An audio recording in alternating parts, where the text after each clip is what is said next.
I'm going to start with chapter 7, which is the end of the first part of the book. And all the personal stuff is pretty much over with that I had stewing around in my mind someplace. I guess I repressed all of it. I had a great life, I really did. I mean, I have no regrets about anything. But from here on in, it gets pretty exciting, and I think it's pretty funny. So I'm just going to read chapter 7 all the way through, and we'll probably have to separate this into about 3 parts. So, here we go. Liberty Call. Jerry and I were most often humorously referred to as the unholy sergeants. And this was always said behind our backs by all the other Marines that we buddied around with and lived with at Page Field. We also became very quickly Tom and Jerry, which at the time was a very funny cartoon characters and other things. So it wasn't meant as a compliment.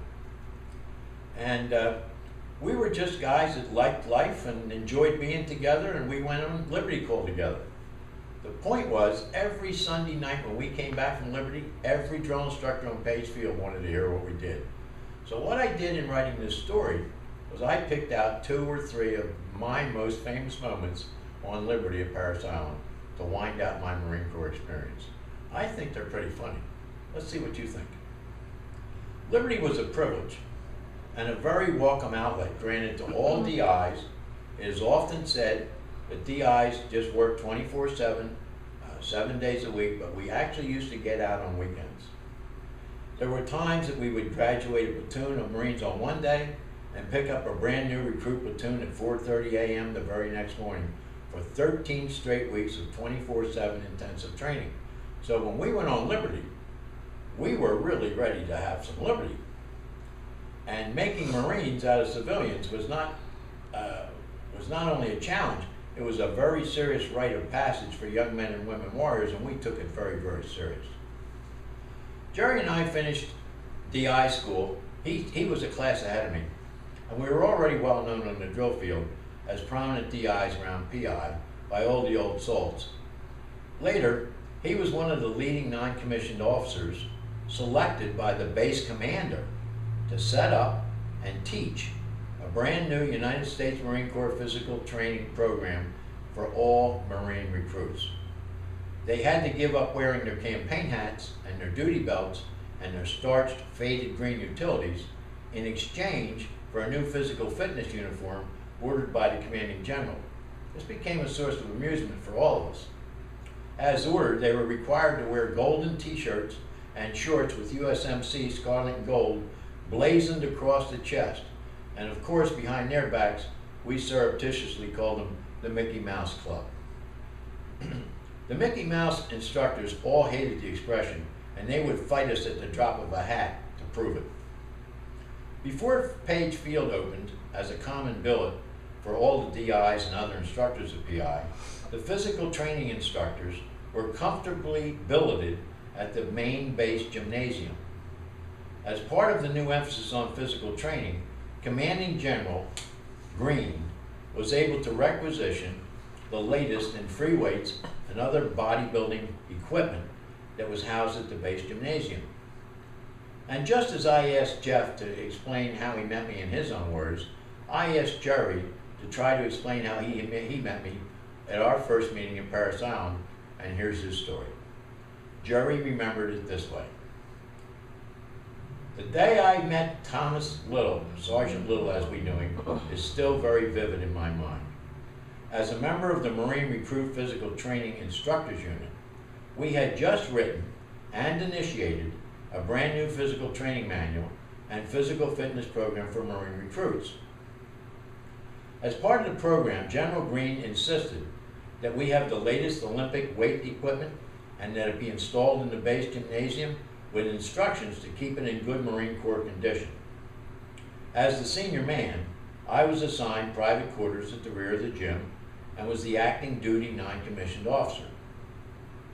It was a Sunday morning, just a little after dawn, when I was awakened by the crunching and bouncing sound of heavy metal being dropped on a wooden deck down in the weight room. I was hungover from Saturday night at the slop shoot and began trying to focus on the hands of my watch and thinking to myself, who the hell could possibly be in the gymnasium at 7 a.m. on a Sunday morning. The gym was closed to all unauthorized personnel, and no one other than the physical training instructors could have access. I walked slowly and cautiously down to the weight room and noticed a really skinny guy all alone, struggling mightily with what was to me an insignificant amount of weight on one of the new Olympic barbells. He looked like the skinny kid in the old Charles Atlas magazine ads.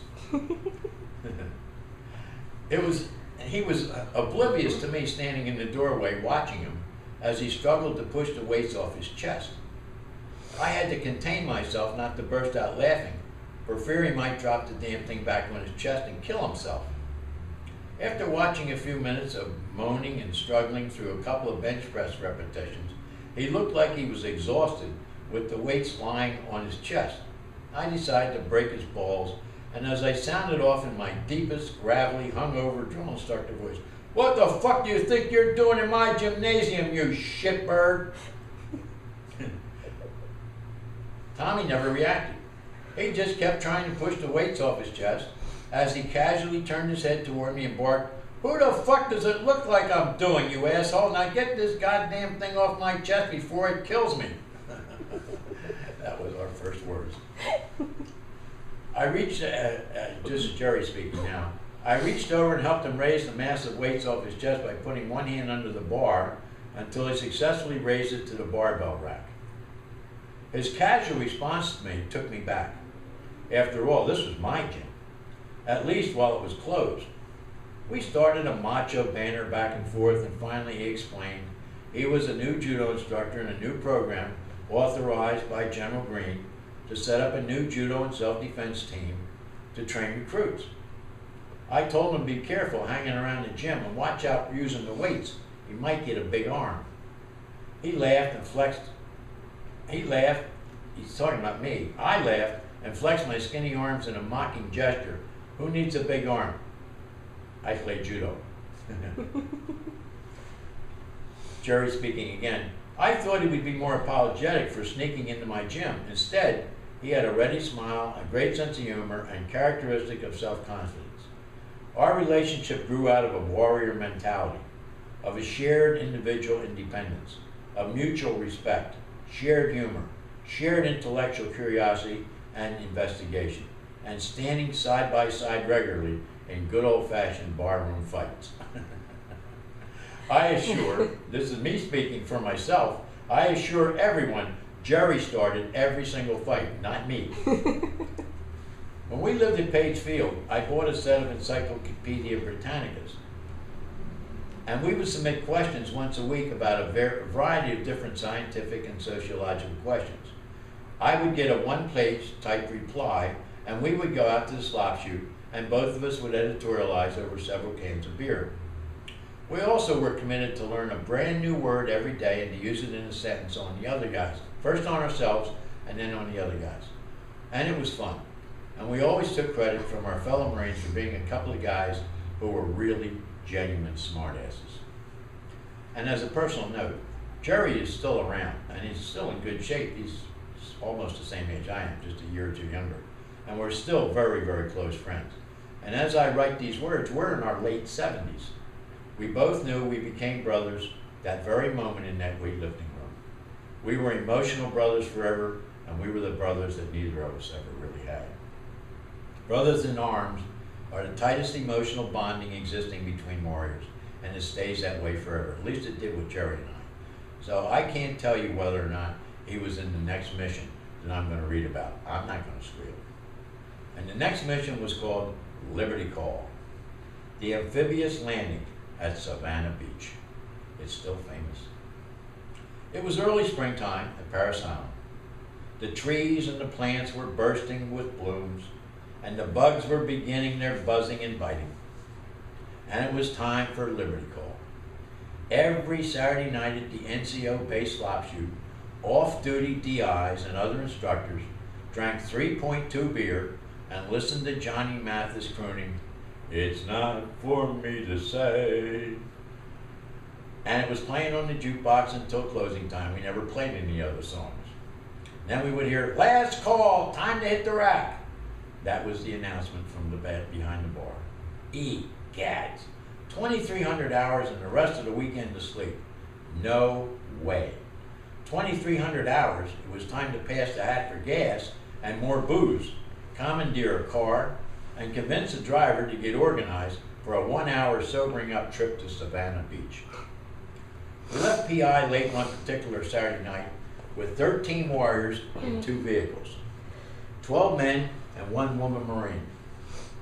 The whole Marine rifle squad, if you count them, 3 fire teams and a squad leader. We laughed, we busted balls, we ragged on each other furiously, and we completely humiliated Myra. I still know her last name, but I'll never mention it out loud. And she just loved it. She was great, and she was fun to be with. Besides, when it was her turn, Myra always dug into her own pocket to buy everybody around. We howled all the way to the Brass Rail. That was a bar down at Savannah Beach. We drank at the Brass Rail from 1 p.m. until 6 o'clock the next morning. We would play in pool and generally harassing and intimidating any civilian customer into total silence. We just took over the place.